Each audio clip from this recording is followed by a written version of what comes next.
Welcome back, everyone, to the FloTrack podcast.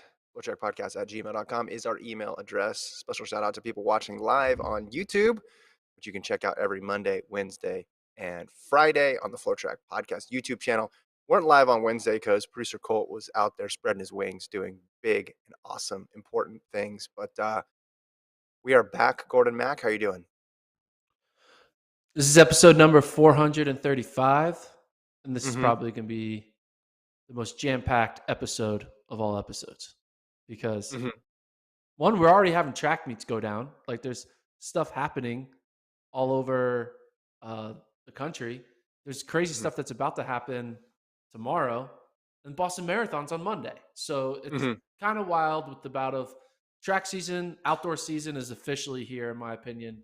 It is in full motion. No one's lollygagging, not running. Mm-hmm. Like everyone that should be running is running, and it's pretty wild.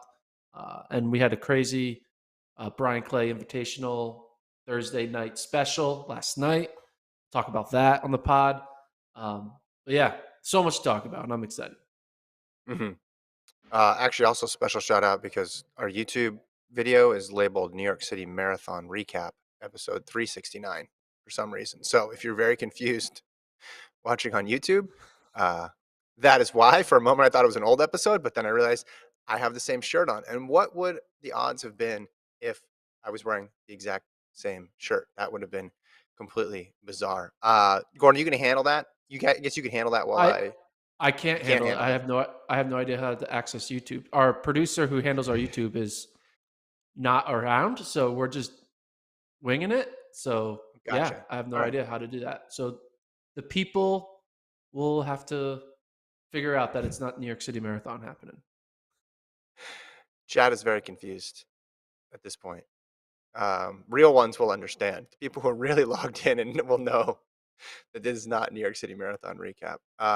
Also, yeah, it's not episode 369. Anyway, someone, Preston says, New York City Marathon, how long did I sleep for? No. It is April 15th. I can assure you, if I had a newspaper, they made print versions of newspapers anymore, I would hold it up as proof that this is the date. Apologies for the title mishap. It's going to get better from here, folks.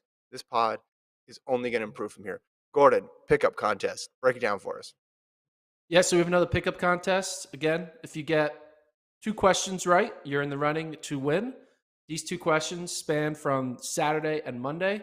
We're going to have you make a prediction on the Boston Marathon and a prediction on the Golden Games, which is basically a segment of Mount Sac Relays, which goes down on Saturday. So we'll start with we'll start with the Boston Marathon question. Mm-hmm. How will Molly Seidel's Boston Marathon? Well, where will she finish? Basically, will she Mm-hmm. finish first, second, or third, fourth through seventh, or eighth or worse? I'm going with fourth to seventh. I think that's going to be the sweet spot where she finishes. Um, I think she might finish higher, like in the 4-5 range, but Mm-hmm. I think I'm not sure if I'm ready for a top 3 finish, but hell, she got top 3 in the Olympics, so she could probably get top 3 anywhere. But I'm going fourth to seventh. What about you? Yeah, Molly consistently overperforms, and she hasn't had a bad marathon yet. The issue is just this field is so good because there's no London. You have Jeb Chirchir and Jeb Kosgei. You also have Azamero, who's run 217. It's going to be tough to get past all of them. I think 4 through 7 is the sweet spot, which, by the way, if she gets fourth in this race, that is a huge result again. That is Molly Seidel once again delivering in a major marathon if she's able to get fourth or even fifth, I think would be an overperformance if you look at the start list and how deep this is. So I'm with you. 4 through 7 would be my pick. But hey, maybe some people out there are bold. Maybe they're going to go, hey, she's going to win it. This is it. This is her moment. I like to say I set up this article and I predicted your prediction because I wrote Mm. Kevin fourth through seventh. So I was able to accurately predict what you were going to predict. So I get a little bonus point there. Yeah. So yeah, we're on the same page there. Second question. This one is a little more urgent because the race goes down Saturday afternoon. Mm-hmm. Gonna be a good race. Who's gonna win the men's Yeah. 200? Field is you got Christian Coleman, you got Fred Curley, Michael Norman, Ry Benjamin, and then a few others. I could go through the list of others. We'll go through that when we preview it Mhm. later in the pod. But it's going to be a winner of one of those four, unless they just all have a bad day. But yeah, who do you like here between Coleman, Curley, Norman, and Benjamin? I went with Curley. Who are you going with? Once again, I'm going to match your pick. I'm going to There go you go. Curly. You got Norman and Benjamin debuting. Coleman's run a lot in 2022 when you count indoors and outdoors. He ran a 20.25 in Baton Rouge, but Curly's put down the most impressive outdoor season so far because two guys haven't even run yet. I think he's coming into his own as a 200-meter runner after figuring it out last year. So as much as I do not want to pick the same pick as you, and as much as there are a lot of really good options in this race, I can't wait to dissect this one, by the way, later on. But Yeah. I'll go Curly. You got Jerome Blake, who's coming off a win at the Bermuda games. Maybe you're counting on some scratches from some of the big names. I don't want to jinx it. So other could be a tempting pick as well, too. But I'll go Curly just like you. So we are matched in our picks. And I correctly predicted your prediction in Curly. Yeah, I'm going with Curly as well. So Curly and fourth through seventh, those are our two picks. If you get your two picks correct, you're in the running to win Mhm. one of the prizes. So keep going. It's free to play. You just got to put in It's your phone easy. number, scan the QR code if you're watching this podcast on your TV or your desktop. We'll go from there. If you're Mhm. watching this podcast on your TV, though, On a- that's pretty epic. Yeah. Yeah, if you Watching this are, big screen. jump in the chat and be like, why is there a New York City Marathon recap on my TV in April 2022? What's going on? How did it get moved to the spring? How is a YouTube show popping up on my TV? And what are these flying cars? All right, other announcements. Gordon, NCAA show is up. The pro ranking show is up. So all your rankings needs should be fulfilled on the site. Monday, we're doing a live pod for the Boston Marathon. The title should read Boston Marathon Live Pod. But read something else, then things have gone completely haywire. We're You're starting that probably at thing the in. right spot because we are doing pods in weird thumbnails. So Yeah.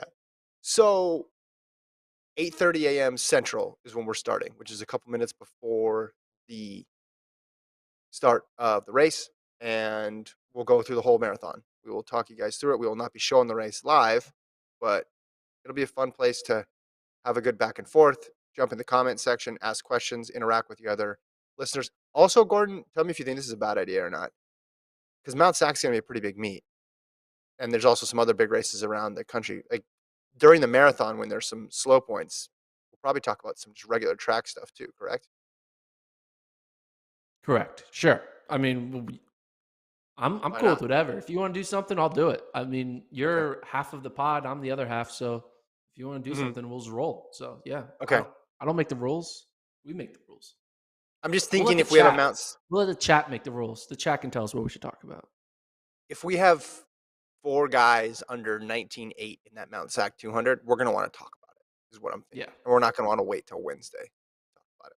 If Elias Next. Garcia wins the 100, we're gonna want to talk Yep. about it. Yep. He is entered. He is entered in that 100.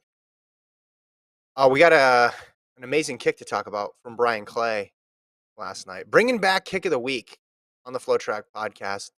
Gordon, you flagged this one for me. You got Morgan Beatlescombe out front. Looks like he's cruising to a victory and also a very quick time in the fastest section at Bryan Clay. And then he starts treading water, and Brian Fay just takes off. Yeah, and the race basically opened up where Beatlescombe made a big move with like 4 laps to go. And then he built up this huge lead of 30 to 50 meters. And it kind of just looked like the race was over. Beatlescombe was going to win. And then people just kind of racing for second. But then Faye, as you see in this kick, just comes out of nowhere and walks down Beatlescombe. Beatlescombe clearly was tightening up a bit in that final 50. But man, Mm-hmm. Faye looks so smooth. And it's not like he kicked hard on like a 14-minute 5K pace. They ran Yep. 13, 15, 13, 16 times. So it was a hot pace. And Faye, man, ran out of his mind. He finished top 40 in cross country. I believe he's from Ireland. Runs at UW under Andy Mm-hmm. Powell, and very impressive. I mean, I was Fired up. confused because I at first I thought like that's Carrion Lum because when you look at ability, Lum has a little more pedigree to his name than Fay Yeah. at Washington. Lum ran well in that Drake Relays 5K, ran well at the NAIA scene. But Fay, Mhm. man, just out of nowhere, from left field, from right field, from center field, from all of the fields, just like walks down Beatles scum. And like he's walking down a 352 miler. He's walking Yeah. down someone who's kind of having one of his best seasons of his career. It's not like Mhm. again, it's very impressive. My favorite part about kicks are when you go from "No way" to "Oh my gosh, it's gonna happen" in the span of 2 seconds. And where it happened for me watching this race was just past 200 to go, because you see Beetlescombe look, and before that, you're just thinking, "There's not enough track. That's such a big gap. He's gonna close really fast, but he's not gonna get him." But then you see Beetlescombe look, and you're just like, "Oh, no, it's happening. It's definitely gonna happen, and it's just a matter of when the pass happens." Like, right here, you just see the difference in turnover at that point, and you're like, it's only going one way at this point. I love that about kicks. Yeah. Uh, is Brian Fay now all of a sudden a sleeper 5K Mm, pick for outdoors? I mean, I thought Beetle Scum was the sleeper 5K pick for outdoors because, Beetle Scum in the 3K indoors obviously was yeah. coming off the mile, so you can't really put much weight into it. But now that Beetle Scum gets beaten by Fay, I'm looking maybe Fay can potentially win the outdoor 5K. I'm not picking him, but, Mhm, it changes it up the dynamics of the men's 5K at the NCAA level. mhm. One other note I want to talk about on that Brian Fay Invitational, the Bryan Clay Invitational. Um, They renamed it. Taylor Rowe ran really well. She ran Mhm. 15:20, kind of destroyed the 5K field. Uh, that got me kind of excited to see. You know, she comes off her 3K win. Now she throws down a fast 5K. Yeah. It sets her up well for being one of the top favorites going into the outdoor championships. Mhm. Penn news. Penn relays coming up. Devin Allen, who just signed with the Eagles, he's gonna get acquainted with his new city. He's Oh running, yeah. Gordon. The high hurdles. Should he wear an Eagles jersey for this race? Should he wear an Eagles helmet? Should he just be all shoulder pads up? Just let's go all in. That might slow him Put down. some replace his hurdles with some linemen. So give him something that he should run it with the football in hand. That would be kind of cool. If someone throws him a football mid race and he catches it, that'd be kind of wild. No, this is gonna be Right. cool. I mean, anytime this might be the first time an active professional Big Four sport athlete competes at the Penn Relays, like Philadelphia sport athlete. That'd be kind of cool. I remember when Chip Kelly, former Oregon football coach, Mhm, when he just signed to become the Eagles football coach. Obviously, he had connections to Oregon and Chazarek and all them were there. And he came mhm, to like watch the University of Oregon compete at the Penn Relays. And it was kind of cool mhm, to see like the football coach of the Eagles like come to a track meet in Philadelphia. Now we're mhm, seeing an active player. Obviously, he's not just a regular football player; he's an Olympic hurdler. But it's going to be kind of cool to see the way the fans react to him. Um, mhm, it's gonna go. People in Philadelphia are gonna get hyped. Like I just know the way Philadelphia media react to mhm. things. Uh, Yeah, they really love their athletes, and this is gonna be a perfect way for like the city of Philadelphia to kind of learn who Devin Allen is. And I guess yeah.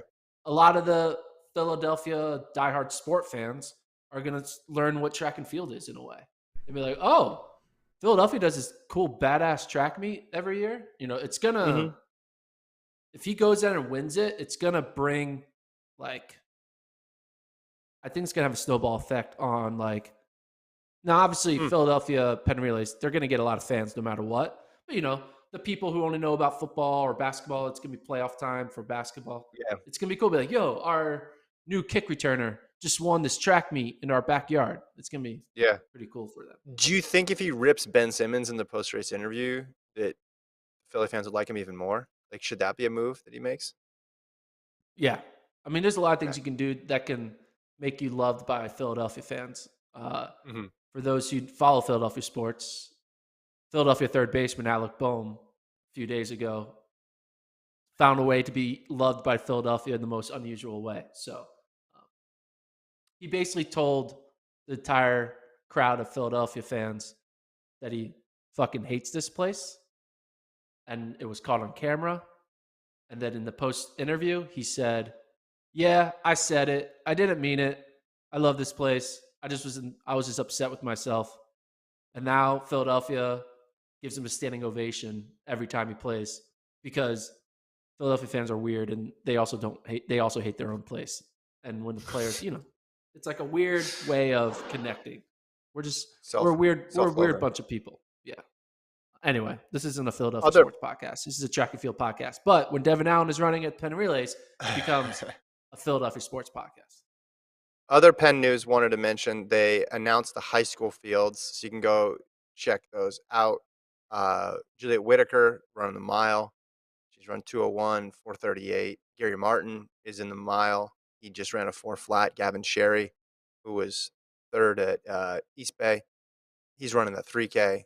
So we got some big high school names in addition to all the other college names and pro names that we've mentioned before. But you're going to see some really, really top flight high school competitors too. Yeah, I'm excited to see what Gary Martin does. He ran a solo 4 flat, man. And like it's just showing that these high school kids that what we used to think as all-time great barrier marks are becoming more and more normal where you're now soloing 4 flat. You're not even Mm, hopping in a fast pro race. I mean, I remember when Michael Slagowski ran his sub 4 in a random high school meet a few years ago and we're like, "Whoa, that's kind of weird." Now we're mhm, seeing kids solo 4 flats at local track meets mhm. and it's exciting to see what he does in this mile because now there'll be more attention, there's more fanfare and maybe we get a first ever sub 4 high school mile at the Penn Relays, which would be pretty cool. Mhm. History. History at the Penn Relays. We'll also see scheduled to compete Penn Relays Allyson Felix, who announced on Instagram recently that this is going to be her final season. Reading from the post here, she said, as a little girl, they called chicken legs. Never in my wildest dream would I have imagined I'd have a career like this. I have so much gratitude for the sport that has changed my life. I've given everything I have to running. For the first time, I'm not sure if I have anything left to give. I want to say goodbye and thank you to the sport, the people who have helped shape me along the way. She talked about also in this post that the season's not about the clock.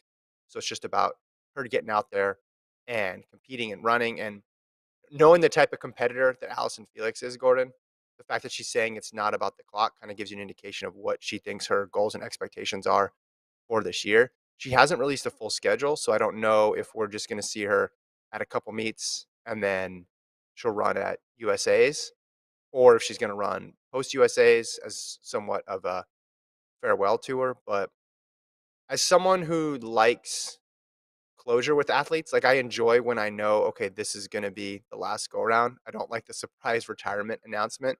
I appreciate that she did this. You know, Sonia Richards Ross had a similar approach to those Olympic trials when everybody knew, okay, this is her last race. I also think it's interesting when she's just like, for the first time, I know, like, I don't have it. Like, I don't, like, I'm not, my body's not there into doing it. So, I mean, her career, like, I went back and looked at her career. This is ridiculous. She broke on the scene, you could say, 17 years old, 2003. So her career spanned 18 years. So in those 18 years, there were 14 possible teams to make. She made 14 of them. She made all of them.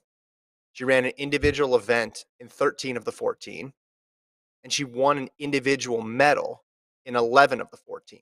So there's only 3 where she did not win an individual medal. One was 2003 when she was a 17-year-old and she went out in the semis of the World Championships. One was 2013 where she got hurt in the 200-meter final, and she finishes that race, doesn't get injured. Who knows what she could have done there? And then the other one was 2019 when she made the team in the mixed relay. But you remember she debuted that season at USA's basically, and got onto And the team in the 400, after pregnancy coming off, too.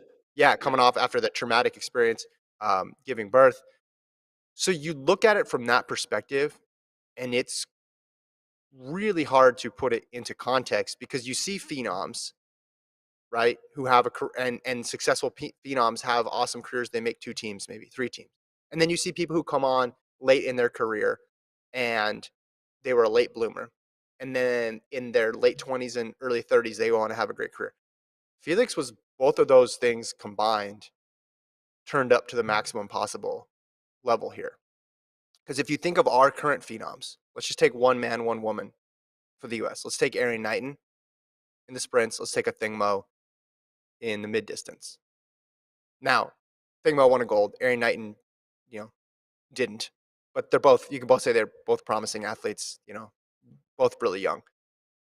They broke out. You could say in 2021.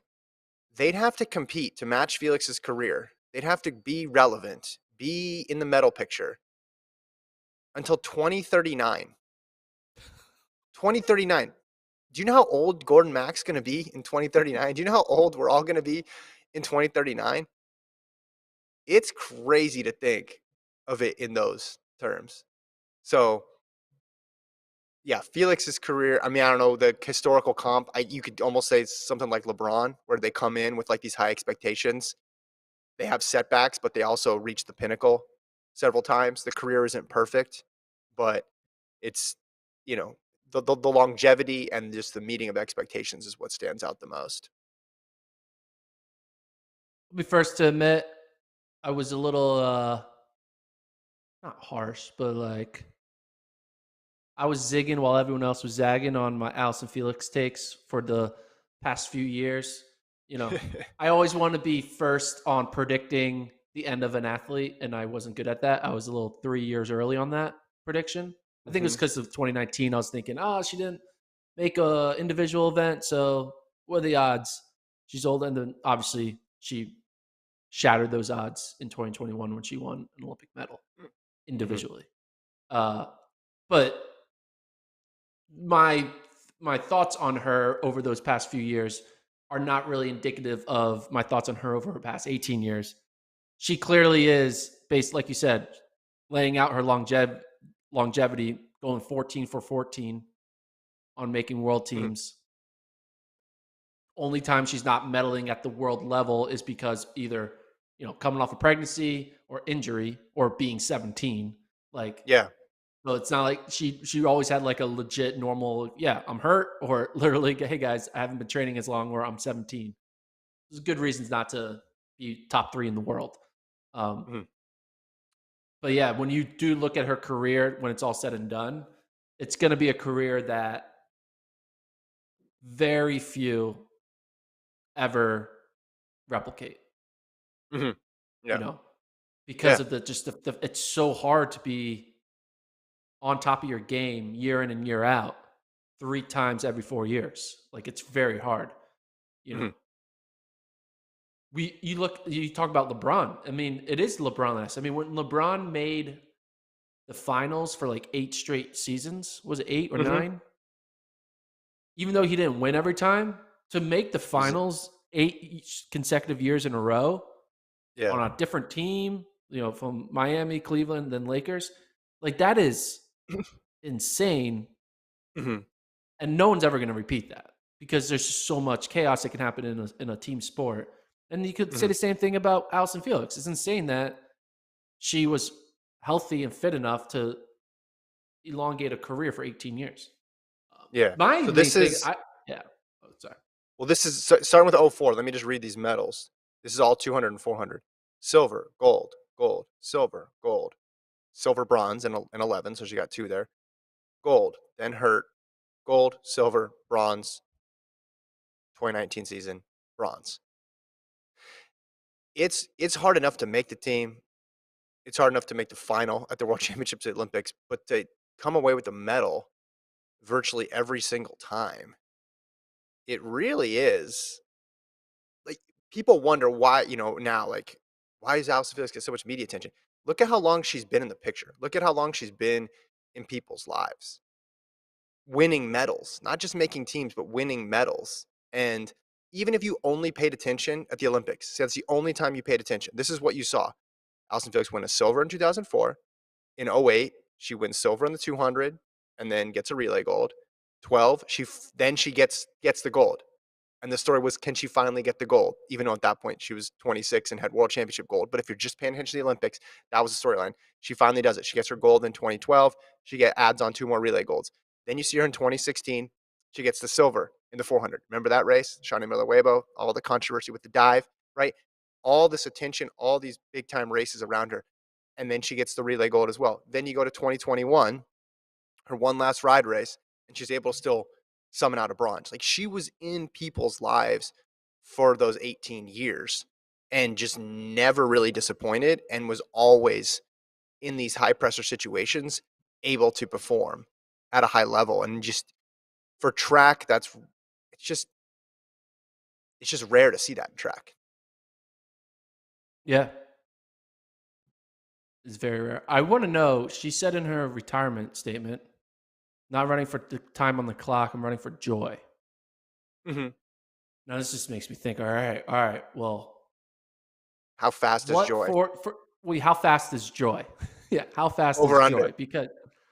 Because joy, how fast is joy for me? Is not probably the same as an She's gonna start running 18-year 70. vet at the world level. So what do you think? How fast? This is a good prop bet. Predict her time in the 400. At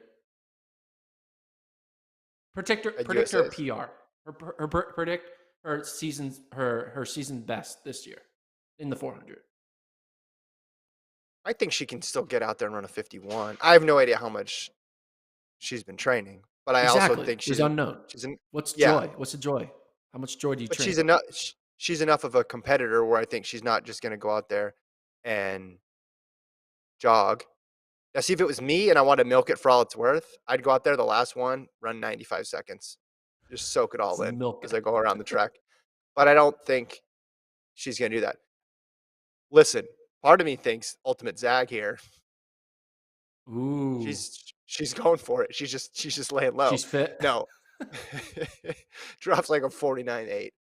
Yeah, I would say 50, 51, 51, 52, something like that.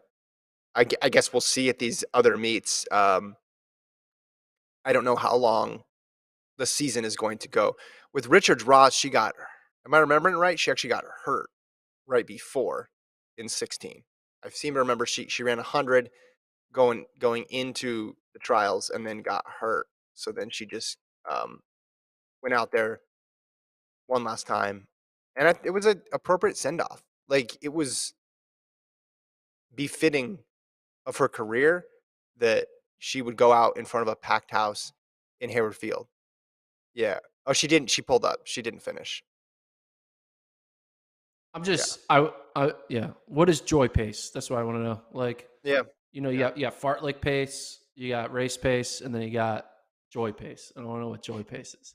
That's what I'm trying to Do you figure out. know? Like, do you agree that you like when you know when it's over in track? Yeah. Yeah. Well, no, well, actually, sometimes it can be good and bad, right? In track, it's gonna be fine, like whatever, because our sport's not big enough for people to really like hate or any of that. But like, there was a lot of college basketball fans were very upset that there was just oversaturation of Coach K Yeah. talk Yeah. because it was the retirement tour, you know? Yeah. And I just like we think that's bad when LeBron James announces in Yeah. August, this is my final season. It Hmm. is going to be 365 days of just Right. Right. And everyone's going to be like, "We get it, you're retiring." You know. Hmm. So the retirement tour sometimes can be a little too much for people, but that's more in like the bigger sports, right?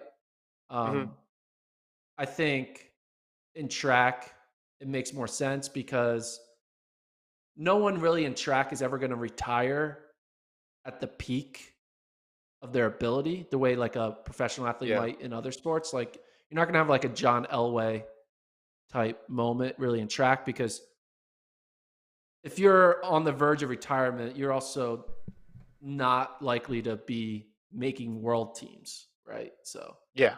Yeah. because It just there's yeah. I There's just also less contrast it of with there's also less events. Like baseball, Derek Jeter's retirement was like 162 games of standing yeah. ovations. Nobody wanted Yeah. that. Yeah. Yeah. Yeah. Well, let's go back to the basketball example because that's what we do best here. You have the Kobe model and you have the Tim Duncan model, where no one knew Tim Duncan was retiring. Sends a press release, he's just gone. Whereas Kobe announced it ahead of time. There's all these ceremonies. There's people packing into the stadiums one last time to catch a glimpse of him. Track doesn't have a multitude of stars like that, but Allyson Yeah. Felix is one of the stars. So I think it would be totally appropriate. I don't know if she'd want to do it, but to go around all these Diamond League meets and run one last time and make one last appearance. I mean, you contrast that with Bolt, right? Yeah. How did he do his Bolt's retirement? I forget. well, his last race, he was on the ground in the 4x1. Tore his hamstring, it's on the Did ground. we know though that was his last race? I think we had suspicions. I don't know if that's a good question. Someone in the chat can help jog my Do, memory. do we know Mo Farah? He has yet to like. We knew Yeah, it was Mo his. Farah He hasn't. has yet to. Yeah, Nope. Mo Farah hasn't done it yet because he like retired and then he came back to try to run a 10K like 2 or 3 years later. Like, we have. I actually have it. We have an email in our inbox, which is like subject line, like, "What is Mo Farah doing?" And it's someone like genuinely confused. It's like, is he training? Like, is he retired? Like, what's going on? He's in that weird. We talked about that before. This weird middle ground, this weird purgatory between clearly not as good as he was, but doesn't want to go out the way he did. So he's trying to have that one last hurrah, make that one last British team. Felix is much more, I don't know, it's just like everything in her career. Like it didn't go perfectly, um, but it all had a purpose to it. It all seemed to drive the next thing. And her doing this just is totally aligned with the rest of her career, where it's really planned out. It's really methodical. Um, And yeah, would you rather go out saying, "Hey, the season is not about times on the clock, it's about joy," or would you rather go out not people not knowing it was your last race with injury? Like going out on your own terms has to feel good. yeah, when I look back on it, there's a lot of weird retirements from greats. Like David Rudisha, that's a Yeah, weird yeah, retirement. never. You're like, Yeah, oh, what? He's gone. no, Okay. Mo, dude, Mo you Farah's can weird. still Bernard you can still Lagat's read weird. articles. You can still read articles where it's like Rhodesia might come back. You Yeah. can find that somewhere on the internet. All right, so people are reminding us that people did know that London was his last race. But okay, here's his 17 though. If this was his last race, he ran once in Kingston or once in Melbourne in a 150. Then he ran in Kingston, Ostrava, Monaco. That was it before the World Championships. So he didn't have a big farewell tour. Yeah. Track athletes are weird with their retirement. I think sometimes track athletes feel like ashamed that they're retiring because it's like they Yeah. feel like I'm not as good as I once was, and it's like, I mean, there's something about running where when you can't get back to where you once was, you feel like you're a failure. When really it's like, Hmm. no, it's okay. Like age happens, people get older, and you're Yeah. not supposed to PR every year for forever. Eventually, you go on the other side of the curve.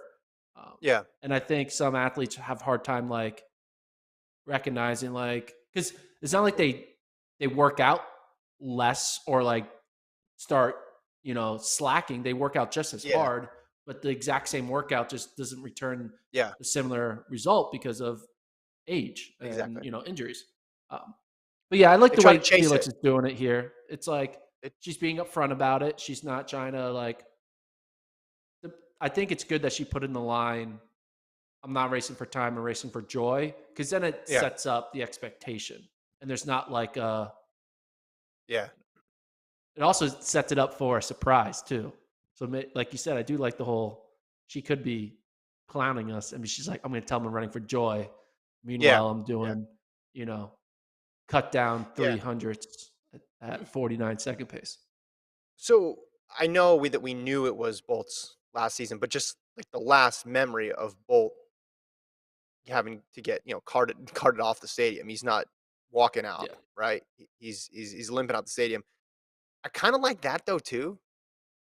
Not I didn't want him to get hurt. Let me clarify that. I Yeah, did not yeah. like that part. But like the whole idea of like you've given everything Yeah. and that was it. Like we saw him at his high, saw him at his low, and his body isn't able to do it anymore. And but I also like Felix's way of doing it, where you're able to go out on your own terms. You're able to understand before the season starts that this is going to be it. And it did make it difficult though, because I looked at my 400 rankings and I had her fourth, just because it's like that event's so wide open. And then this post comes out, and I'm like, well, do I drop somebody because of the Instagram post? I'm gonna wait to see There what you she go. runs first. I guess you have to though. Do Do you you guys? remember your last race and the way you retired? Yes, I do. So I knew that when I was done with college, that I was never gonna get the opportunity to run with that amount of focus again in my life, because I've been accepted into a teaching program, and I knew that like I pretty much knew I'd never be able to get PRs again at those short distances. I was like, maybe I can run a marathon again. So what I did was the second to last week of college, I just signed up for every race that I could, because I said, this is the going out of business sale. Like everything must go. We're liquidating everything. So I think what happened was I ran a 5,000 with the club. I was on the club team, to be honest. So we were going real slow here, folks. We're not talking, we're talking 70 levels below even where Gordon was at D3. So I went like a club uh 5K on like a Friday, I think a road mile, and then a 3K all within a Oh, he's 6-day period. going But you against know the what I did? wall. He's like, You know what I did you did though? PR all three? PR, and I'm out. There you go. I'm out. I'm out. I'm That's done. perfect, man. Update that list. There you go. Perfect. But then I started thinking, why did I just race a bunch more? This is fun. Well, that's the Like problem what? because then What? you get addicted to the chase of the PR. Then you start realizing Yeah. like, oh crap, that's a good way to Yeah. go out. You went out on 3 Yeah. PRs in 3 days. It's pretty damn impressive. Well, and it just shows you the mentality, how that can impact your actual running, because not in the 5,000, because 5,000 is too long and too painful, but definitely in the mile and the 3K, I was thinking, this is it. This is it. Soak it all in. This is fun. And the 3K was an intramural 3K on Hayward Field. So it was cool to do it on Hayward Field. And I outkicked somebody like the only time in my career. And I was just really happy about myself. So yeah, that's how I did it. How did you do it? So I ran the 400, and first of all, I did a countdown of the workouts because I knew, all right, I only have one, like, because Tuesdays, Thursdays were the workouts. Tuesday was the hard workout, and so Yeah. I just like, I like would count down. Oh, I only have to do 3 more Tuesdays for the rest of my life. 2 more Yeah. Tuesdays, Yeah. Yeah. and I was Yeah. looking so forward to the final week of training. So I was like, this is my final workout. I'm never gonna have to work harder in my life. And then my final meet was conferences senior year, and I kind of had a disappointing retirement because I had, I'll tell you what happened. So I had prelim in the 400, and I ran extremely well. I won my heat. Mm-hmm. I felt like I was jogging. I ran like 50 flat, just chilled, and I was like, oh, I'm gonna rip a fast one in the final. But I'm really bad with taking care of my feet. And I ran without socks, and these spikes were weird for some reason. It was a hot day. And I formed like a giant blood blister that took off the entire bottom of my foot. It was like the width of my entire foot. And I was like, shit, I can't walk on my foot right now. And so I spent the entire rest of that track day figuring out how to like take care of it. I went to a trainer, didn't know what to do. I tried popping it. That wasn't going to work. It was all this. Mm, So then I was like, all right, I'm going to bandage it up. We're going to just run on yeah. pure adrenaline. Next day, final. I'm like, I'm trying to figure out how to manage it. I don't know what I'm doing. And I also have the 4x4. Don't get me wrong. And our 4x4 was supposed to win. So final, I'm like, all right, I can do it. Step on the starting line. Within 4 steps of the start of my run, the blister pops. and I just scream an excruciating, like I say like fuck really loud, like 4 steps into my run, because I was like, I'm in pain. So I'm basically running an entire 400, like Yeah. there's a sword going through my foot. I finished the race. Finish? I finished like fourth or fifth, but I don't run well because I'm like in pain the entire time. I'm mentally Yeah. out of it, and it's like disappointing. I quickly cross the finish line. I take my shoe off, and it's just like blood everywhere. It's just red. It's just like excruciating Wow. pain. I can't step on my foot, and then I'm like, crap, I can't run the 4x4. And so I get taken off the 4x4 because I can't walk on my foot. I have to watch the 4x4 on crutches. And we had the lead going into the anchor, and I would have been the anchor, and then we lost. And it's frustrating because I'm like, I probably would have won. I would have won that race. So you had So that was you my, had a bolt type exit basically. yeah, it was frustrating because the 4x4 is really important to me because we had a all freshman 4x4 my freshman year, and like most of the guys stayed with it. So we're Yeah. like, and we never really had like a big moment, and that was like gonna be our big moment senior year. Yeah. We win the 4x4, and then I got hurt. Yeah, it Yeah. sucked. They Yeah. As basically you replaced me with someone who was like had a 2.5 second slower PB. So it's like, all right, Gotcha. we're not gonna win. Yeah, All downhill for Johns Hopkins yeah, at that all point. downhill. The They're good program now hasn't though. recovered since. The No, program no, has they've not recovered recovered on the since cross then. country. They've won like 30 titles. All right, Mount Sac preview and then Boston Marathon preview, and then at the end of the show we will definitely recap the New York City Marathon. Um, just kidding, that was a joke. All right, let's start with that 200. Curly, Coleman, Norman, Benjamin. I'm excited. I'm excited to have all these guys toe the line here. All of them have run well at 200. None of them, it's their primary event, but all of them have marks that make them legit. What do you think about this race? And I guess I want to ask kind of the same question I asked last week about the Bermuda games. Like, who do you think it matters the most to? Like, who's in most need of a good race? I think it matters most to Coleman. I think Benjamin obviously doesn't matter at all because he's like, whatever, guys. I'm not part of this party. I'm doing the 400 hurdles. You Yeah, guys yeah, can fight and scratch and claw for 200 and 100-meter wins. I'm just here for the support my teammate Michael Norman. But I think most important to Coleman. I think he every time he races, it's all about trying to get back to where he was in 2019. I think hmm second most important, it's for Norman. hmm I think Norman obviously has had some great highs and some low lows. And I think he looks at what Fred Curley has been doing for the past 365 days, and he's like, I should be that guy. I can run 9.8. I can run hmm 19.7. Like, I need to be doing what Curley's doing. And I think Curley has become the guy that we all thought Norman would be. And this might be a moment for Norman to be like, hey, I may not have done it the past few years, but maybe if I can get a win over Curley today on Saturday, it puts me back in the conversation of, all right, no, yeah, I can run a low sub 20 200. I have the 43-second strength. I have the 9.8 yeah. speed. Like, I can match what Curly does.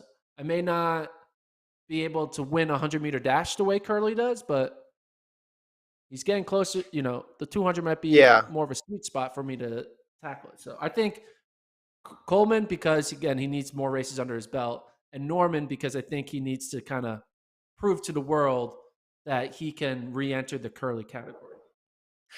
I don't think any of us thought between Norman and Curly one of them would go on to win a 100-meter bronze. Like, that was not in the car. Like, if Curly went Silver. to Tokyo, Get yeah, silver. sorry, my fault. If Curly went to Tokyo and like won the 400, then you could have been like, oh yeah, that was supposed to be Norman's trajectory. But Curly took a completely different route to this that surprised all of us. I think he's the favorite here. He's run a good 1 this year. He's run a good 2, run a good 4. He's the favorite in my mind. I think it matters most for Norman by a pretty wide margin. Like Coleman at this point running a 2, if he gets in this top, if he beats one of these other guys, I think it's a solid run. If he gets top 2, I think that's great. I think the focus is 100% on the 100. But Norman, I just feel like needs a good race. He needs some good momentum. After the Olympics last year, he ran 3 100s. Do you remember that? He ran the 100 at Pre, 990, got 5th. Ran the 100 at Brussels, 998, got 3rd. And then won in Padova and ran 997. I don't know if that was just because he wanted to take a break from the 400. Wouldn't blame anybody for wanting to take a break from the 400.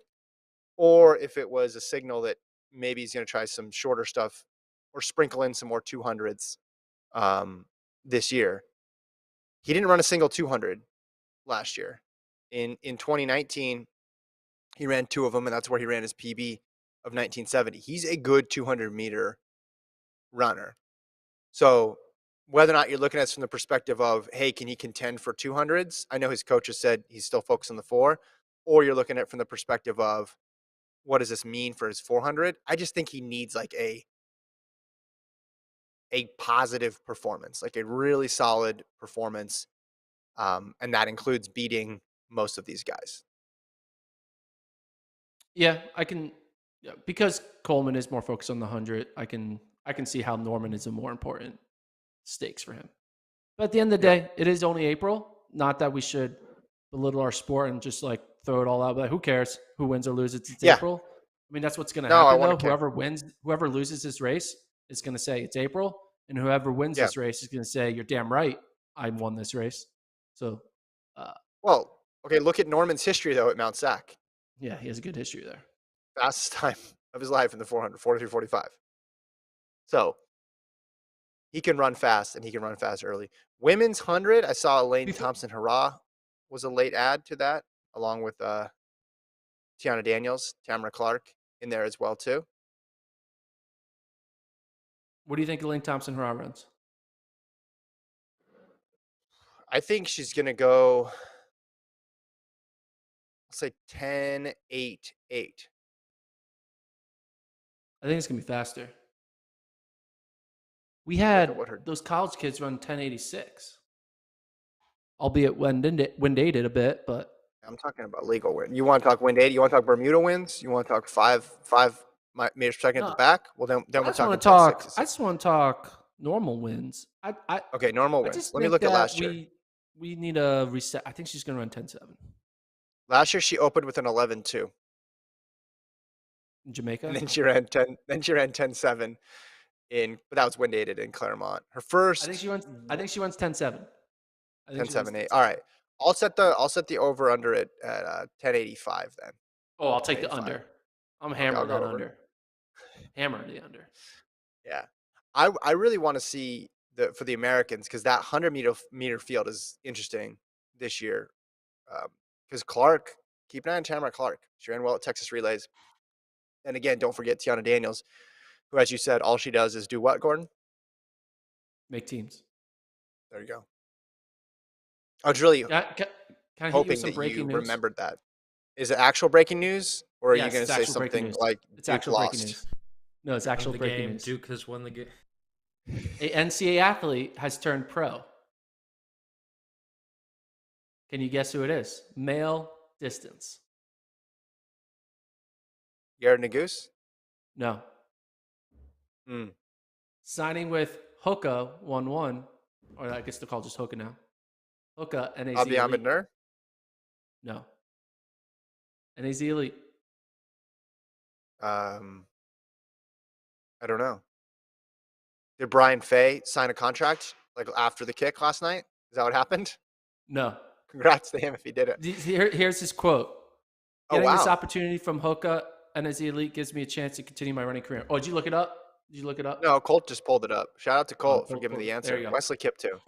All right. Thank you for throwing that up there, Colt. I appreciate it. Okay. Congrats to Wesley Kipp too. What are your thoughts on that? My thoughts are that I mean, he's still the outdoor season. He's like going pro before, like he's still Well, another. so we saw a couple years ago, a bunch of people went pro during the middle of indoors. Didn't he just run, or was he entered this weekend? I think he was entered this weekend, wasn't he? Yeah, he's entered this. He's running the 5K at Mount Sac. Different jersey. I don't know. I mean, if you can get paid to continue to run, I say go for it, regardless of when it is. You have to think his value was higher before because he's had a rough couple championships. For a Yeah, while there, he was prohibitive NCAA favorite, but you never know how much money is being offered for these things. The whole idea of going pro in the middle of the season has always been a bit strange to me, um, from the perspective of everybody involved. Because even the pro company, like, wouldn't they want some like, hey, finish out your season, right? We don't want to rock the boat too much with your training, your situation, and then go from there. But yeah, had he run? Had he run since indoors? no, I don't believe so. I don't believe so. Yeah, I mean, it kind of has it has like a Sammy Watson feel. Remember Sammy Watson? She wins Yeah. outdoors and then kind of had a struggling indoor, and then all of a sudden she's running for Adidas. That's what kind of has the vibe of. It has like a Yeah. All right, peak of back the to Mount power Sac. the year before. Sorry. All right. Well, was that worth breaking news? Was that worth it? No, not in the middle. No, not in the middle Oh, of Mount come Sac. on, That might dude. have been a, No, that might have been an hasn't end of kept the doing. He's show. That might have been end of no. the show Come thing. on. Not in the middle No, of I Mount Sac. disagree. I disagree. Can you run these by me next time? Like, text me. I have my phone right here. Just like text me, hey, da da da da. Should I add it now? And then I'd be like, no. I We had a thought that good was good rhythm breaking going. news. I thought that was good breaking news. Thank you. All right. Well, Ask the chat. Chat. Type one if you thought that was good breaking news. or Let's see if we get a two, bunch of could it have ones. waited to the end of the Mount Sac preview? Could it have Whatever. We're waited? fine.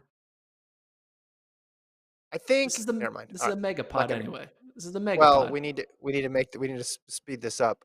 Someone's got 3 kids at home here. All right. Women's 2. Gabby Thomas, Tamara Clark again, Prandini, Tolu, Brittany Brown. I'll just run through a couple more of these. The men's 4, Kenny Bednarek, Michael Cherry, Allison Dos Santos.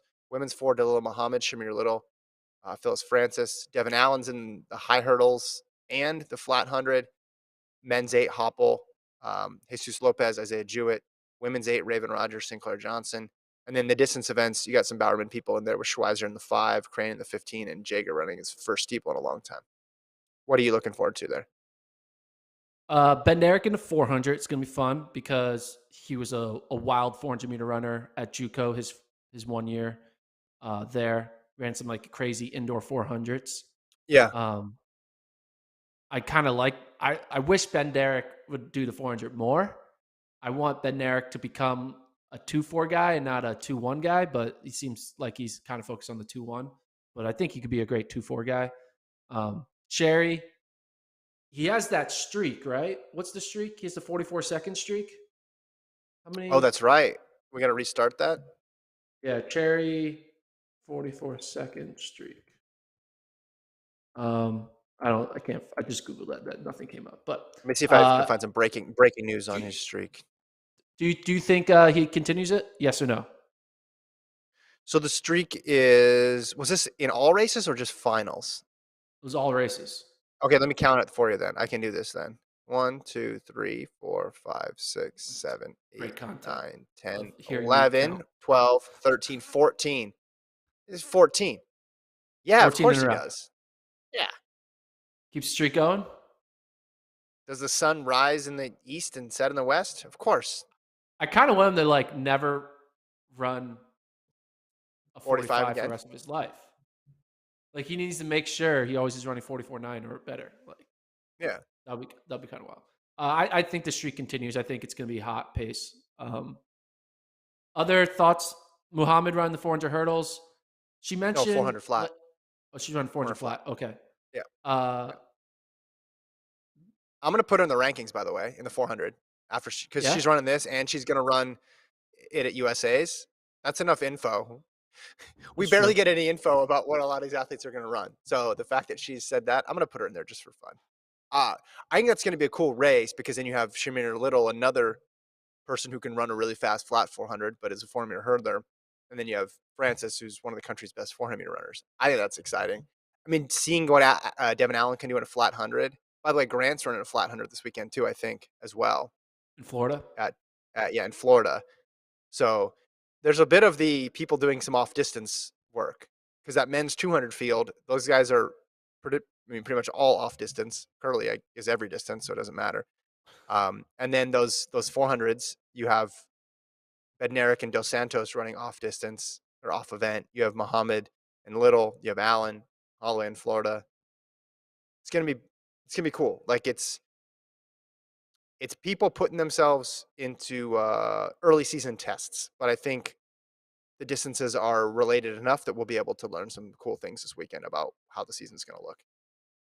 Because if Shamir Little or Dalila Muhammad runs like a crazy open 4, that's going to be great. Like that's obviously a great sign for what they're going to do with the hurdles. Not a guarantee, but it's a good sign.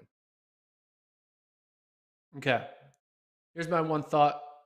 I'm going to send this to Colt so you can bring it up. You put it in the thing at the top. So you talk about those distance athletes. I'm not really thinking too much about those 800s. That's more of I'll wait and see what type of 800 we're going to get out of it.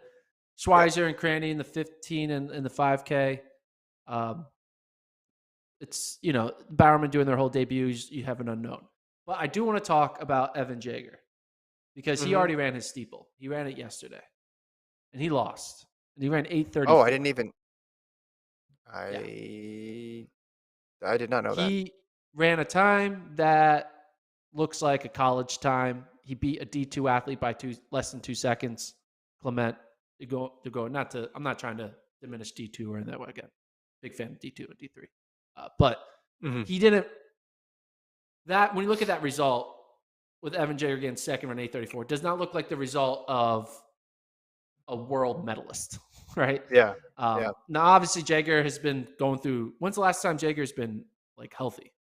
Was he healthy in 2019 the question or 18? Was 18 the last time? The question is when's the last time he finished a steeplechase race? Remember, because he ran last year, but just paced it basically. He didn't run one in 2020. No, 19 he was hurt, didn't run at all. Yeah, so he 18 was his 18. 18. Right? Yeah. Yeah. Yep. 4 years. It's crazy. Yeah.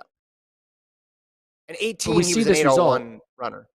Yeah, we see this result 8:34.89. Yeah. Second in the race. Again, we don't know the pacing, so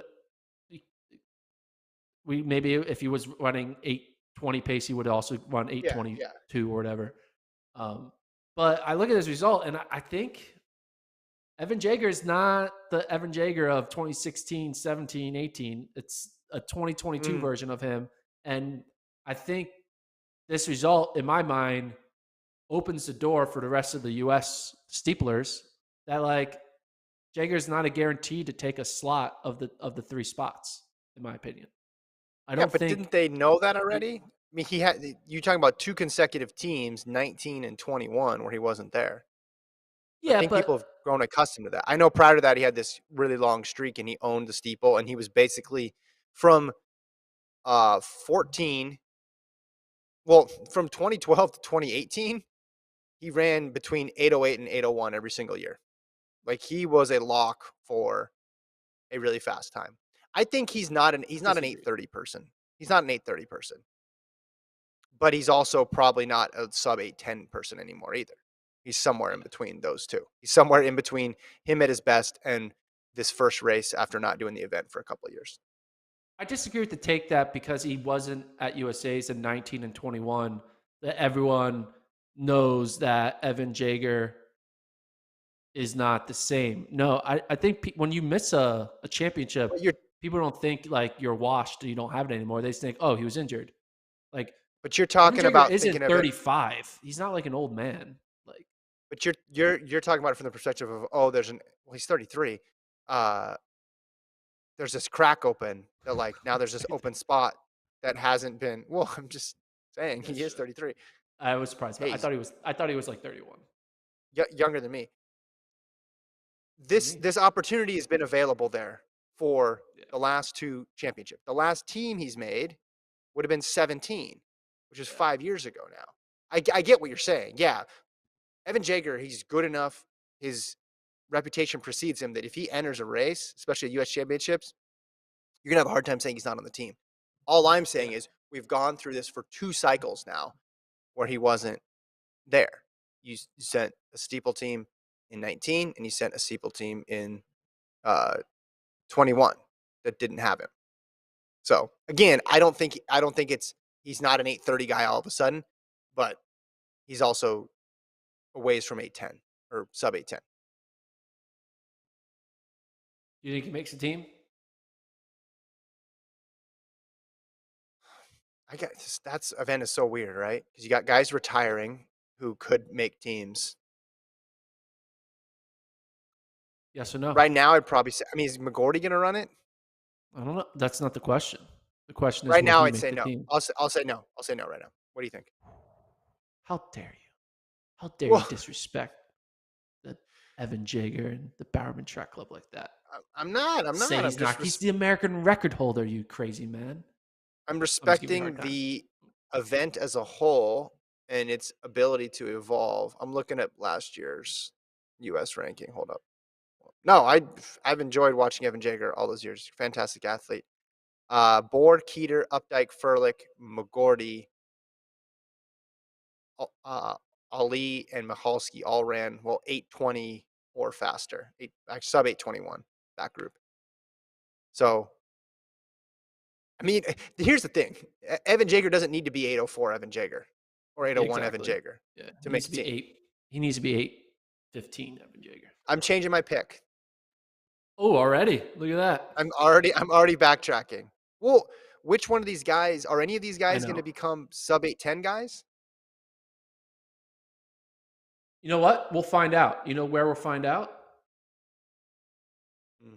I got another tweet for you to post. We'll find out at. God dang it. We'll All right. find Well, out at the let's Penn. work. We'll find out at the Penn Relays, because the Penn Relays is going to have a steeple race with a lot of these guys in it, and I think let's look at the Penn Relays field for the steeple. You have Updike, you have Furlick, you got Trippius, who's a Princeton runner, Mahoney, Mann, Doty. I mean, Updike and Furlick. I mean, Updike and Furlick are like the two guys who Yeah, you'd have to he needs to assume get will ahead take of. Yeah, he needs to get ahead of one of those guys, or at least both of them, maybe, because If you obviously you American feel Distance good about Project is Keeter going to and have. Bohr. Yeah, Keeter and Bohr are going to be there, but yeah, I mean, we'll see what Updike and Furlick do. I want to see one It- more Jager race. Penn. I know that's cheating, but I want to see one more steeple.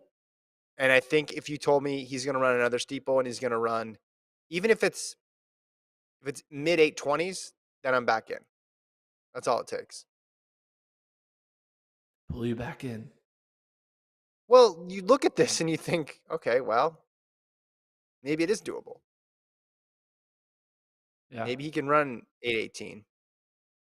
How fast was the steeple at Bryan Clay? Let me see. Men's steeple. Oh, it wasn't fast. It was 8:42. Okay. Yeah. They race so sparingly. The other argument, I guess, for Jager is that his other like races aren't that bad. Like 13-13 indoors this year at BU. Yeah, Now I know that's good. 13-13's not what it used to be. And then you go to 2021, like he ran a decent 3K 742, but like 2020, he ran 13-12 in the 5,000. He ran some decent shorter distance stuff. Ran a 356 mile. Like I know that's a couple of years ago now, but he just He's hasn't making the had the team. steeple up. I've decided. Okay, that's okay. Well, see, you went He's full making the circle. team. Yep, he's making Hopefully, the if team. you're an Evan Jager fan, you listen to this entire segment and not just the first minute and a half because it really took a turn there. He's making the team. I decided. About 80% of the way through. When he said 13-13, I was like, he's going to make the team. That shows he can. So then what is this? This is just him being out of sync off his rhythm in the I think steeple? it's him. Okay. Yeah, not having a good last 400 with the steeple. Yeah, that's what I think it is. Because you're just burying him a second ago talking about Wow. D2 people almost beating him. I mean, Now all a D2 now all of a person did sudden, almost beat him. how many gold medals? It's true. How many gold medals you won? Okay, are we done with Okay. Mount Sac? So even though this is titled the New York City Recap Pod, we now are going to get to previewing the Boston Marathon. So if you're listening to the audio version, hopefully it's not titled New York City Podcast. Hopefully the audio version No, has I'll the change the correct title. I have enough say on that one that I can change it. Let's start with And the if you're women's watching the field. archive of this on YouTube, we probably changed the title You're back to the normal. So Yeah, then you don't understand any of what we're love talking the about. jokes. Let's start with the women's field. Perez Jepchirchir, Jocelyn Jepkosgei. They're both coming off of huge series of wins. They got to be considered the co-favorites. Azamero ran 2:17:58 at London. Then you have several other women in the low 220, high two teens range. Des Linden is entered. Molly Seidel, of course, expected to be the top U.S. finisher. Um, I'll just start. I'll talk about the international field, Gordon, and then I'll let you chime in on what you think Molly's capable of, and Des, and however many other Americans you want to talk about. This Jep Koskai matchup is interesting because we talked about the big three, those two plus Bridget Koskai. Koskai, the world record holder, had suffered some losses, but then she comes back Tokyo, runs a big race. I think that means she remains included in this big three. But with Jep Koskai, you have the London Marathon champion. Jep did well. She won gold at the Olympics and then backed it up in New York with another win. They both run incredibly quick times. I'm leaning Jep because of the breadth of experience on championship style races, Olympics, New York City, et cetera, et cetera. But when you have two other women who are sub 218, and we know how things can go haywire in Boston, I wouldn't consider her a big favorite, but I do consider her the favorite. Now, when we talk about the American side of things, you have Seidel in that 4 to 7 range, which means she's going to need to beat some people with PRs that are much faster than her. Good news, my Seidel has made a career, although it's been a short career so far in the marathon. She's already said that she can beat people with PRs that are faster than her. She's proven it time and time again. Bronze at the Olympics, podium, top 5 finish in New York City, good finish in London, et cetera, et cetera. What do you expect to see from Molly here? Is there any reason to think she's not going to just continue to be a solid marathon performer who continues to outpace her expectations? Well, I want to say this first. Predicting marathon performances is the hardest thing to do in track and field. Because, unlike other events, you don't see marathoners, you see them like once a season. And so you have no idea what they've been doing for the past 3 Yeah. months unless you follow them on Instagram religiously or on Strava religiously. And I don't do that. So when you make a prediction, you always are making a prediction based off of their best, right? Mm-hmm. But you have no idea if you're going to not get their best because one, you don't know their training and you don't know, whatever happens in a 2.5 hour long race. So I'm going to make a prediction based off of her best. And if it's wrong, it'll be because she either had, so I'm not going to try to predict that she's had bad training or predict that she's going to have a bad day. I'm just going to predict if everyone has a good day, where will she fall? Yeah. Yeah. And I think if everyone has a good day, I think she's going to fall in the 4 through 7 range. And I think she's probably going to finish 6th. That's what I'm going with. No, wait, Yeah. wait. I think she'll get it. Wait. I think. Go ahead. Go ahead. No, 5th. Okay. No. Great. I'm changing it again. 4th. She's going to finish 4th. Okay. Stopping there. 4th. I'm going with 4th. You're right. It is hard to predict, but usually what you can do is you can look at PB's past performances you got to look at when the person ran the PB. So if the PB Yeah, is yeah. 10 years old and then you look at recent results and they haven't finished anywhere near the top 5, then you can kind of move them out. And then you take that top tier and you can count on a certain percentage of that top tier coming through. Like of Jep Chirchir, Jep Kosgei, and Azamiro, I would guess 2 of those 3 will have a good day. One of them will have a great day, right? That's usually been the pattern. So Changing my someone answer like again. huh? Changing my Change answer your answer. again. Back to Okay, go ahead. fifth. Just gonna Okay. fifth. Fifth. Are you getting new info? Has there been breaking news in this segment that No, are you looking up Strava no. times? What are we doing? Reread the list and I changed it back to fifth. She's gonna finish fifth. Okay. I'm 100% sure Uh, on this. and again, 5th is a really good result because you have 2 of the Exactly. best 3 women in the world here. This is a deeper marathon than the Olympics. This is a harder marathon Yes. where she finished 3rd and got the bronze in 2021. People need to understand that. With no London this year, this field is stacked. You put Kosgei in there, it would get better. There's obviously some other women who could fill it out, but this is a really, really deep marathon. Let's go to the men's side of things. Because for the men, you have all those recent champions, right? Starting with, Kipruchu and then working your way backwards. So again, you have a situation where it's just kind of you're trying to pick what is going to be the deciding factor in this race. I like Chirono just because he's been real consistent, but since you have all these recent champions, you have all these people who have shown themselves who are, very equipped to run well at this course. Cam Moore, I think, will get a lot of attention in terms of a pick because he's been on the scene for a while, world half guy, um, fast splits, in half marathons that made people shake their head in wonder. But I mean, had injuries, had that unfortunate incident where he got hit when he was running by a motorcycle, has had injuries since then. So a little bit of question mark for him. So I would go with Chirono. US side, obviously, I don't, they're going to have a great race to get in the top 5.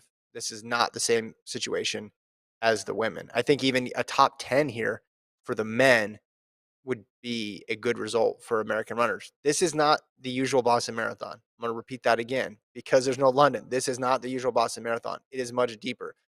Don't let the fact that Eliud Kipchoge is not here trick you into thinking this is a lesser field. This is a very, very good field, a very, very deep field with guys who are used to finishing this race. Because they're past champions, Gordon, you're not going to have a situation where a bunch of them just bail at 15K. There are people who understand the course and know how to run the course. Yeah, and when you mention American men, I don't think any American man's finishing the top 10, bro. Like, I don't even know if I'll see an American in the top 12. Like, I think we'll have one American in the top 15, and they'll finish in 11th to 15th place. I think one American will Mm-hmm. be in the top 15. I know, like, what Colin Benny was what at Boston in the fall? Yeah. Yeah. Eighth? Seventh or eighth? Yeah, I think he got, well, you had Albertson there who was leaving his mark on the race by pushing the pace. You ended up with Benny in, let's see, 21. He was 7th. Seventh. But still, that was a completely different situation, right? Because that was the week when there was all the marathon majors in the world were Yeah. happening. So the fields were spread out. But yeah, Benny was 7th and Albertson was 10th. This field's just better. It's just better. It's just deeper. So someone might be able to pull it off. Someone might have a great day, but it's going to take a big effort. I would be more shocked if a U.S. man finished top 5 in this race than I would be with Molly winning the race. I think I wouldn't go that I'll be far, but more shocked if a U.S. man finished top 5 than I would if Molly Seidel won a race against 2 of the big 3. I'll be more shocked. I yeah, think the gap I between disagree. I Molly disagree. I I think the mean, gap between Molly and winning is smaller than the gap between a U.S. man finishing top 5. yeah, it depends how the race plays out as well too. The weather looks to be good, but that could always change things as well too. But I take your point. They're a long shot. Let's just be real with it. And that way, if they do well, you can say honestly, hey, this person had an amazing day. It wasn't just because the field was weak. So you got a tough task ahead of you if you're a men's marathoner on Monday trying to get a top 10 finish. So like we mentioned, we're going to be doing the live pod on Monday during this race. We're not showing the race, to reiterate. We're not showing the race, but we'll have a live pod starting 8:30 Central, 9:30 Eastern, 6:30 a.m. Pacific on Monday. Checking on the chat, all pro athletes should be banned from motorbikes. No, I think he got hit with a motorbike. He was running. He wasn't riding on a motorbike. Jeffrey Kenmore was running, per my understanding, and got hit. But I do agree He's on running that. from a motorbike. The motorbike was chasing him down. No, he was running along the road, I think, and he got whacked. Just like, very unfortunate incident for him. All right, we'll leave it there. We got to go. Colt's been patient with us. Marathon pod. Some might say the best ever New York City Marathon recap pod in history. Way better than the actual New York City Marathon pod. Yeah. Redoing episode number 369 here on the FloTrack podcast. Any last words, Gordon? Play the pickup contest. Click the QR code. Got till tomorrow to fill out the men's 200 winner. Got till Monday to pick Molly's finish. I think I let you wait till halfway through the race to predict her finish. So I kind of made the deadline so you don't have to. You can watch a few miles before you actually make your pick. What? Why'd you do that? Don't do that. It's not cool. Because the thing is, like, if you forget to play the game and then you're watching it, it's like, oh, I want to play, and like 5K in, Is that how you can still gamble? make a pick. Is that how you gamble? Oh, I forgot to bet on the Sixers, and now it's the first quarter. They're down by 16. I'm trying to look at. I did do some bad calculation on. All right, the Sixers are plus 1,400 to win the NBA title. If I put $1,000 down, I could win. Yeah, $14,000. That's a lot of money. you're doing it wrong. Here's what you do. You want to know the strategy? You bet against your happiness, so that way you're happy either way. Bet on the bet against them every single series. And then I thought, all right, this is what I could do. I could parlay. Bet on the Raptors. I'm not going to put $100 on the Raptors. No, the Raptors are they're going to get swept. The Sixers are going to sweep the Raptors. Bet on the Raptors. Do you want to win a title or not? This is a tried and true method. Bet on the other team, and then if you lose, you have money. I don't want to lose money to win. I'm not willing to spend money to win a title. I would rather just win the title, as if I'm doing it. It's not how it works. All right, Sixers. They play tomorrow, so I'll be in a good mood on Monday or a bad mood. This is going to be rough for me, folks. Here we go. If you have any tips, send them my way, please. How to deal with a co-host who's going to be going through emotional anguish for the next every 48 hours, indeterminate amount of time. Yeah, especially I'm sharing an Airbnb with this guy in Penn. It's just gonna. Imagine me doing a pod if the Sixers are in the finals and it's like, yeah, I wouldn't even have you on. I wouldn't have you on. I just do it solo. Colt will be up to speed by then on all the running going on. He'll just have his mic on the entire time. Hey, is Brian staying at the same Airbnb as us in Philadelphia? Okay, cool. I'll just talk to him then. Awesome. All right. Okay. I just need to know if I can avoid you at all costs. You can avoid me. Sounds like. Yes. Hey, come on. I'm not that bad. Nah, you're pretty bad last year. It was pretty awkward. Not gonna lie. Well, I was at your house though too, so I was on your turf, so I couldn't be like, "Hey, dude, you might need to chill."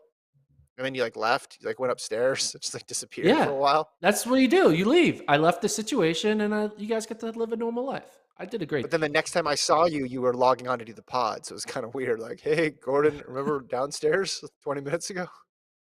Yeah, when I freaked out. Well, you should have been there. It was weird. It was very weird. It's fine. I'm sad I missed it. Oh man. All right. Have a great weekend, everyone. Enjoy Mount Sac. Enjoy Bryan Clay. Enjoy the Boston Marathon. We'll be back on Monday. Thanks to Colt for producing. FloTrack Podcast at gmail.com. Subscribe to our YouTube page. See you next time.